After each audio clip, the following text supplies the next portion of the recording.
बैठे बैठे मैं सुन रहा था, इधर के लोग कह रहे हैं 4 बार सपा की सरकार, 4 बार बसपा की, कांग्रेस की तो लंबे समय। इधर के लोग कह रहे हैं कि सत्ता पक्ष के लोग कुछ नहीं कर रहे हैं। अभी मैं कल की घटना बताऊं, जो काम 4 बार में समाजवादी पार्टी बसपा ने नहीं कर पाया, वो काम भारतीय जनता पार्टी की सरकार में मेरठ में थाने पर बैनर लगा दिया गया कि सत्ता पक्ष के भारतीय जनता पार्टी के लोगों का थाने में आना मना है। ये काम इधर के लोग नहीं कर पाए, ये इनकी सरकार में नहीं हो पाया, लेकिन भारतीय जनता पार्टी की सरकार में बैनर लग गया थाने पर कि भारतीय जनता पार्टी के लोगों का आना सख्त मना है, थाना प्रभारी। और माननीय अधिष्ठाता महोदय, मैं माननीय संसदीय कार्य मंत्री जी आपके माध्यम से जानना चाहता हूं, अभी सत्ता पक्ष के लोग, विपक्ष के लोग बोलते हैं तो सत्ता पक्ष के लोग कहते हैं कहां से आंकड़ा लिया दिए, उधर के लोग बोलते हैं तो इधर के लोग कहते हैं कहां से आंकड़ा लिया दिए। ये कोई तय हो जाए, सत्ता पक्ष के लोग तय कर दे कि यहीं से आंकड़ा निकालिए, कम से कम एक तय हो जाए कि यहीं से आंकड़ा आवे। अभी हमारे सत्ता पक्ष के साथी भी, अभी हमारे बड़े भाई बोल रहे थे आंकड़े पर, हम 5 साल पिछले कार्यकाल में भी थे, कुछ दिन उधर वाले भी गोल में थे और ज्यादा इधर वाली गोल में है, ज्यादा इधर वाली गोल में है। अरे सुन तो लो भैया, चिल्लाओ ना। ओम प्रकाश राजभर से ज्यादा चिल्लाने वाला कोई नहीं है, नहीं है, सुन लो, बात सुनो। अगर समय मिला है तो सुनने की क्षमता रखो, अनुशासन सीखो। दूसरे को अनुशासन देने से पहले ओम प्रकाश राजभर से अनुशासन सीखो। यही बैठ करके प्रस्तुत करता है राजभर, ऐसे नहीं बोलता हूं। बात सुनो, समझो। माननीय अधिष्ठाता महोदय, माननीय संसदीय कार्य मंत्री, वित्त मंत्री जी भी हैं, कोई एजेंसी तय हो जाए जो डाटा देती हो। हम लोग भी डाटा दे तो कहीं हम लोग उस घेरे में न आ जाए, ताकि सत्ता पक्ष के लोग का नहीं सही है। दूसरी चीज, माननीय अधिष्ठाता महोदय, हम माननीय संसदीय कार्य मंत्री और वित्त मंत्री जी का ध्यान आकर्षित कराना चाहूंगा। 21-22 के बजट में मैंने पढ़ा, पूरा बैठ करके सुना भी और 2 दिन से पढ़ रहा हूं। पूरे बजट में बड़ा ढिढोरा पीटा जा रहा है, लगता है कि पहली बार बजट पेश हुआ है। 52 से चुनाव हो रहे हैं, 52 से जो भी सरकारें बनी सभी लोगों ने अपना अपना बजट पेश किया। 52 में क्या आबादी थी, 22 में क्या आबादी है, तुलना कर लीजिएगा तो आप बता दीजिएगा कि बजट कम है कि ज्यादा है। पिछड़ा वर्ग शादी अनुदान पिछले बजट में 200 करोड़ रुपया था, बेटियों की शादी के लिए 200 करोड़ रुपया मिलता था। इस बार के भारी भरकम बजट में इतना दे दिया कि 52% आबादी में कोई पिछड़ी जाति की बेटी शादी करने लायक है ही नहीं, 0% दे दिया। दिखवा लीजिएगा माननीय वित्त मंत्री जी, 0% है, 0।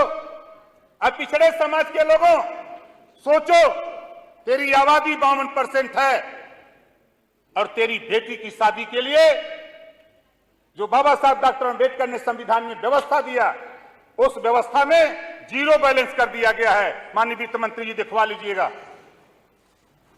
पूर्वांचल दिखवा लीजिएगा, चूंकि बड़ा शहर, अभी हमारे बड़े भैया बड़ा तगड़ा शहर सुना दिए। हम 2-3 दिन से हमारे वित्त मंत्री भी कुछ सुना दिए, इधर से भी कुछ सुना दिया गया, कुछ इधर से भी नहीं, कहीं कहीं से सुन लिया। गर्मी के मौसम में भी ओला पड़ने लगा है, गर्मी के मौसम में भी ओला पड़ने लगा है। जिसका पेट भरा है वो बेवजह लड़ने लगा है। पूर्वांचल के पिछड़े वर्ग के बच्चों का सपना होता है कि हम सब भी पढ़ लिख करके डॉक्टर, मास्टर, इंजीनियर, कलेक्टर बने, लेकिन बहुत से ऐसे पिछड़ी जाति में गरीब कमजोर लोग हैं जो इलाहाबाद, दिल्ली जाकर के शिक्षा हासिल नहीं कर सकते, खर्चा नहीं उठा सकते। भाजपा के संकल्प पत्र में लिखा हुआ है, माननीय अधिष्ठाता महोदय, वित्त मंत्री जी का ध्यान चाहूंगा। भाजपा के संकल्प पत्र में लिखा हुआ है, ओबीसी युवाओं को सभी प्रतियोगी परीक्षाओं को निःशुल्क प्रशिक्षण दिलाए जाने का संकल्प है। माननीय अधिष्ठाता महोदय जी, यह संकल्प सिर्फ संकल्प पत्र में छपकर न रह जाए, क्योंकि भारी भरकम बजट में इसके लिए कोई प्राविधान नहीं रखा गया है। बजट में सरकार वास्तव में पिछड़े वर्ग की हितैषी है तो देश की सर्वोच्च कोचिंग में पिछड़े वर्ग के युवाओं को निःशुल्क प्रशिक्षण दिलाने की व्यवस्था करे और फीस की व्यवस्था सरकार अपने बजट से करे। माननीय वित्त मंत्री जी, जरा दिखवा लीजिएगा अपना संकल्प पत्र। हम ले आते हैं रोजगार। अभी सत्ता पक्ष के सहयोगी साथी बड़ी ताव से बोल रहे थे रोजगार के। अधीनस्थ चयन आयोग 3 साल में एक भी परीक्षा पास करा करके एक भी नौकरी नहीं दिलाई। अब आप लोग कहेंगे ये रिकॉर्ड आंकड़ा कहां से लिया दिए? दिखवा लीजिएगा। अधीनस्थ चयन आयोग 3 साल में एक भी परीक्षा पास कराकर एक भी नौकरी नहीं दिलाई। उत्तर प्रदेश लोक सेवा आयोग से जो भी परिणाम आए हैं उसका विश्लेषण किया जाए तो अधिकांश परीक्षाओं में पिछड़े वर्ग के युवाओं की मेरिट सामान्य से भी अधिक है। ऐसे आरक्षण का क्या फायदा? पिछड़े समाज को फायदा क्या मिल रहा है? इसलिए जातिवार जनगणना कराना बहुत ही आवश्यक है, क्योंकि 1931 में ही जातिवार जनगणना हुई, उसके बाद जातिवार जनगणना नहीं हो पाई। पिछड़े वर्ग के साथ धोखा पर धोखा किया जा रहा है। माननीय अध्यक्ष जी, अधिष्ठाता महोदय, पूरे बजट में जातिवार जनगणना कराने का 1 पैसे का बजट नहीं है। पूरे भारी भरकम बजट में कोर्ट का आदेश गोंड और खरवार जाति का हाई कोर्ट के आदेश पर सपा बसपा सरकारों में अनुसूचित जात जनजाति का प्रमाण पत्र तहसीलों में बनाया जाता था, लेकिन जब से भाजपा की सरकार आई है तब से खरवार और गोंड जाति का तहसीलों में अनुसूचित जाति का प्रमाण पत्र बनाना ही बंद करा दिया गया है। माननीय अधिष्ठाता महोदय, ऐसा भेदभाव गोंड खरवार जाति के साथ क्यों? इनके साथ अन्याय क्यों? इनका जाति प्रमाण पत्र बनवाया जाए। स्वास्थ्य, बड़ी चर्चा हो रही है। सरकार मेडिकल कॉलेज बना रही है, बड़ी खुशी बात है। एम्स बना रही है, बहुत अच्छी बात है। लेकिन पीएससी और सीएससी जो प्राथमिक स्वास्थ्य केंद्र, सामुदायिक स्वास्थ्य केंद्र, उसकी दुर्दशा देख लीजिए। डॉक्टर नहीं है, दवा नहीं है, फोन करने पर एम्बुलेंस नहीं पहुंच पा रही है। इस बजट में इन सुविधाओं को सुधारने का कोई बजट नहीं है। माननीय वित्त मंत्री जी, देख लीजिएगा।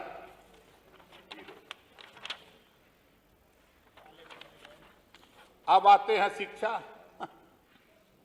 बिना शिक्षा के ना समाज, न प्रदेश, न देश कोई तरक्की नहीं कर सकता। बारे भाई बजट एक देश एक राशन कार्ड।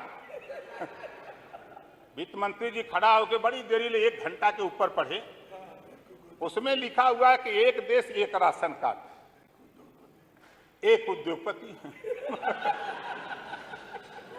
एक देश एक राशन कार्ड। तो माननीय अधिष्ठाता महोदय, जब एक देश एक राशन कार्ड, एक देश एक टेस्ट की बात हो रही है तो एक देश एक समान शिक्षा की बात क्यों नहीं हो रही है? अब आते हैं हम छात्रवृत्ति पर। पिछले साल 21-22 के बजट में 65% के नीचे पिछड़े वर्ग के युवाओं को छात्रवृत्ति शुल्क प्रतिपूर्ति नहीं मिली, लगभग 10 लाख पात्र छात्र दर दर भटक रहे हैं। कारण 52% आबादी है। पिछड़े समाज के चुन के आए हुए विधायक गण साथी, 52% तेरी आबादी। मैं रहा सदन में जब उस गोल में था तो माननीय मुख्यमंत्री से लड़ करके 900 करोड़ से बढ़ा करके 1650 करोड़ ले गया। तब 50% के लगभग बच्चों को छात्रवृत्ति दिलाने की व्यवस्था बनी। लेकिन आज क्या हो गया? सरकार ने 1400 करोड़ का बजट दिया, लेकिन 400 करोड़ भेज दिया कि दिल्ली देगा, केंद्र देगा। अब तक का इतिहास उठा के देख लीजिएगा, 200 करोड़ से ज्यादा केंद्र सरकार ने कभी बजट नहीं दिया है। दिया है आपने 1200 करोड़ और जरूरत था 2200 करोड़ की। भारी भरकम बजट। ये 10 लाख बच्चे कहां जाएंगे छात्रवृत्ति और शुल्क पूर्ति के लिए? वोट तो हमको भी चाहिए, सबको चाहिए, लेकिन ये छात्रवृत्ति कौन दिलाएगा? ये मेरे घर का सवाल नहीं है, ये 52% आबादी का सवाल है। इस नाते हम आपका ध्यान माननीय अधिष्ठाता महोदय के माध्यम से वित्त मंत्री जी से कहना चाहूंगा, हाई कोर्ट का एक आदेश है मान्यवर, आपने भी आश्वासन दिया है, पीठ से भी मिला, मुख्यमंत्री जी ने भी सदन में कहा। 27 अगस्त 2020 को आरक्षण में वर्गीकरण का हाई कोर्ट का आदेश, सामाजिक न्याय समिति की रिपोर्ट 4 साल से आप रद्दी की टोकरी में रखे हो। आपने कहा था कि लागू करूंगा, सरकार चली गई, दूसरी सरकार आ गई, नहीं हो पाया। और अभी 2 महीना पहले एक आदेश आ गया, हाई कोर्ट आज की UP government to decide and include a Bhar Rajbhar community in ST list. High court ने उत्तर प्रदेश सरकार को आदेश दिया है कि 2 महीने के अंदर भर राजभर जाति को अनुसूचित जनजाति में शामिल करे। 2 महीना बीत गया, सरकार का कोई उत्तर नहीं आया। आदेश की कॉपी चाहेंगे तो अधिष्ठाता महोदय आपके माध्यम से पहुंचा दूंगा। और सरकार गलत फैसला, मेरी बात अगर गलत होगी तो मैं फिर कह रहा हूं, सरकार ने एक योजना बनाई है टैबलेट और मोबाइल बांटने का। बांट किसको रहे हैं? जिसके पास फोन है, एप्पल का मोबाइल है, उसको मोबाइल 10,000 की दे रहे हैं। जिसके पास, अरे आप बांट रहे हो, क्या बात कर रहे हैं? सबको हम कहां का रंग नहीं दे रहे हैं। मेरा बात तो सुन लो आप। मेरा कहने का तात्पर्य है 1 करोड़ आप बांट रहे हो, लेकिन जनरल बांट रहे हो। जिसके पास एप्पल फोन है, जिसके पास टैक्स दे रहा है, जो अमीर है सबको दे रहा है एक समान। एक क्राइटेरिया बना लो, एक क्राइटेरिया। मेरा कहने का माननीय सदस्य समराइज कर लीजिए, गरीब को दो, समराइज कर लीजिए, 12 मिनट हो गए हैं। और समराइज कर लीजिए माननीय सदस्य। अब ये आपका काम है, अमीर को मलाई खिलाओ, गरीब को भी चटनी चटाओ। महंगाई, पूरे बजट में महंगाई कैसे काबू पाया जाए, 25 करोड़ आबादी को कैसे राहत पहुंचाया जाए, कोई ठोस उपाय नहीं। और बिजली, माननीय अधिष्ठाता महोदय, ऊर्जा मंत्री जी चले गए, मैं माननीय वित्त मंत्री जी से कहूंगा कि जो बिजली का मीटर लगा है वो हवा से भी मीटर चल रहा है इस समय। मैं निवेदन करूंगा कि 10 प्राइवेट दुकान से 10 मीटर खरीदवा लीजिए और 10 जगह उपभोक्ता के यहाँ लगवा दीजिए। दूध का दूध, पानी का पानी हो जाएगा। जितने मीटर लगे हैं वो दिन दूना रात चौगुना मीटर फेंक रहे हैं। अगर आप 7 रुपया यूनिट बिजली दे रहे हो तो 12 से 14 रुपया वो बिल दे रहा है। ये जो मीटर लगा हुआ उसका रिजल्ट आ रहा है। इस नाते सरकारी प्राइवेट दुकानों से 10 मीटर खरीदवा करके उपभोक्ता के यहाँ लगवा करके आप चेक करा लो, तब समझ में आ जाएगा। समराइज कर लीजिए। और गौशाला, पशुओं को खिला 30 रुपया में गाय भैंस खिलावल जाता। गाय आदमी का तो 30 रुपया में पेट नहीं भराता। आदमी का तो 30 रुपया में पेट नहीं भराता। यहाँ हमने जितना लोग भाई 30 रुपया में कोई खा पाई का? कोई 30 रुपया में खा पाई? 30 रुपया में गाय के खियावा का देखभाल माल। पूरे बजट में 30 रुपया। माननीय वित्त मंत्री जी जरा देखवा लीजिए, 100 गाय जाके तो ही बनारस, गाजीपुर, आजमगढ़, जौनपुर, चंदौली, उधरिया बहुत गौशाला खुले। फोटो मंगवा लीजिएगा डीएम से, मतलब चेक करा लीजिएगा। हालत वो हो गई है गौशालाओं की कि जो गाय स्वस्थ गई गौशाला में इस समय डुगुर डुगुर कर रही है। ऐसे डुगुर डुगुर कर रही है कि जैसे लग रहा कल मर जाए कि आज मर जाए। माननीय सदस्य समराइज कर लीजिए। अगर किसी को भोजन दो तो पेट भर दो, कि 30 रुपया काहे किए हो भाई, कम से कम। तो माननीय सदस्य प्लीज समराइज कर लीजिए, 15 मिनट हो गए हैं प्लीज। अरे माननीय मंत्री जी क्षमा करिएगा, हम पूर्वांचल से आईला, हमारे भाषा में डुगुर डुगुर का मतलब हीला था। आपके ही साथी बहुत लोग बोलना चाहते हैं। अरे हम कहाँ, आप समराइज कर लीजिए माननीय सदस्य। आपके पीछे वाले आप उस कुर्सी पर होते मना कर देते तो मैं बैठ गया होता भैया। आप उस कुर्सी पर होते मना कर देते तो मैं बैठ गया होता। माननीय सदस्य महोदय ने एक बार भी नहीं कहा। मैंने 3 बार बोल चुकी हूँ सर, आपको समराइज कर लीजिए। 3 बार सर मैंने बोल दिया, आप समराइज कर लीजिए। आपका आदेश तो प्रकाश राजभर, प्लीज समराइज कर लीजिए जल्दी से। मंत्री जी नहीं समझ पाए, डुगुर डुगुर का मतलब होगा हिल रही है, जी कमजोर हो गई हैं, खाने बगैर मर रही हैं, ये डुगुर डुगुर का मतलब है। तो माननीय अधिष्ठाता महोदय, आपने इशारा किया कि समय नहीं है, ये पूरा बजट समय पूरा हो गया। पिछड़ों के, दलितों के, वंचितों के लिए, ये तो मैं देख रहा हूं अल्पसंख्यकों के लिए, इसमें खाली डुगुर डुगुर हिल रहा है, कुछ नहीं है। हम अपनी बारी को ही विराम देता हूं।